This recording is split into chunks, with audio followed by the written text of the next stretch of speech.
Today, Altoona is among the 30 largest cities in the state of Iowa. It offers big city amenities while still maintaining a small town feel.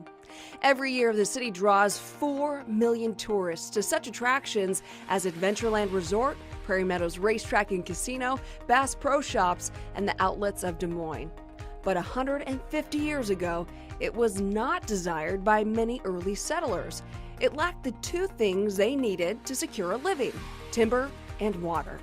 But Robert R. Peters thought that the area had potential. It was located along the route of the long-awaited Des Moines Valley Railroad, and in June of 1866, Peters purchased the land.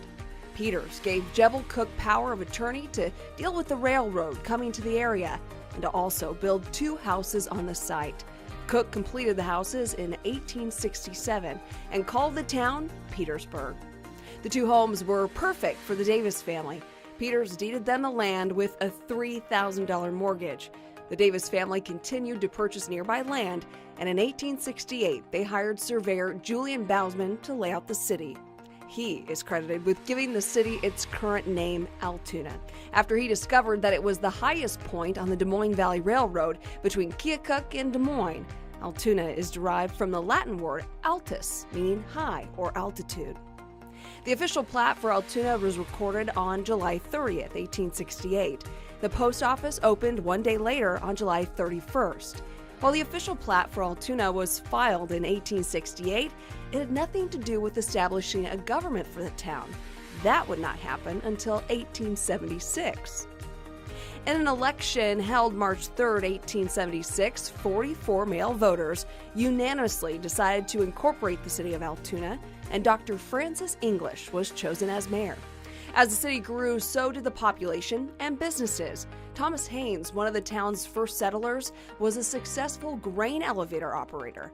In 1883, Haynes began constructing a tile and brick plant.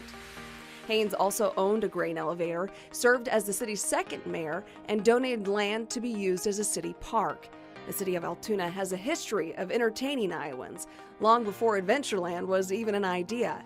In the late 1800s, Altoona was a popular place to escape the city. People strolled around town, had dinner, and rented a buggy at the livery for a leisurely drive in the country. Adding to the popularity, the Altoona House Hotel served popular dinners and offered a quiet place to stay for the weekend.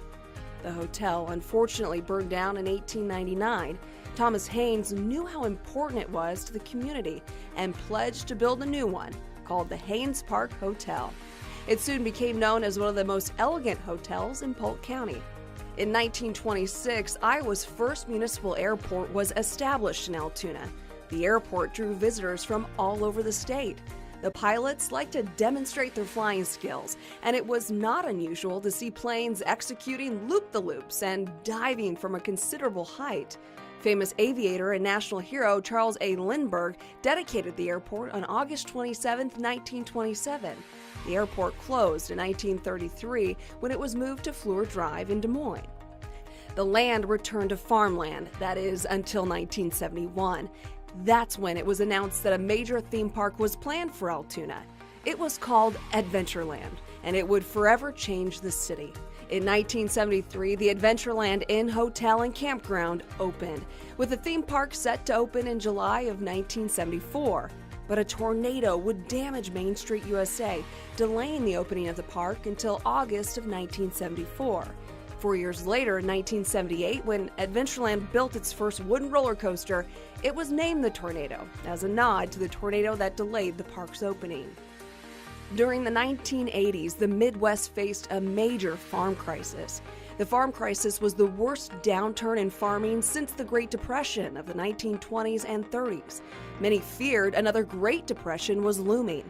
To spur economic growth, Des Moines businessman Ken Granquist stepped forward with his idea of building a horse track in central Iowa. And Altoona City Attorney Ed Skinner helped bring that racetrack to Altoona. After years of hard work, Prairie Meadows Horse Track opened on a snowy March 1, 1989. But just 2 years later, Prairie Meadows filed for Chapter 11 bankruptcy protection. After much work, a plan to add a casino succeeded, and Prairie Meadows quickly paid off all of its debts. As Adventureland and Prairie Meadows grew, so did the housing developments. In the last 20 years, the population has nearly doubled. Altoona has also attracted businesses such as Bass Pro, Facebook, and the outlets of Des Moines. And while Altoona has grown with larger businesses, it's also home to many small businesses and a beautiful old town neighborhood. Altoona continues to grow, and as we approach 150 years, we look back at all we've accomplished, where we are today, and where we're headed in the future. We are rising to new heights.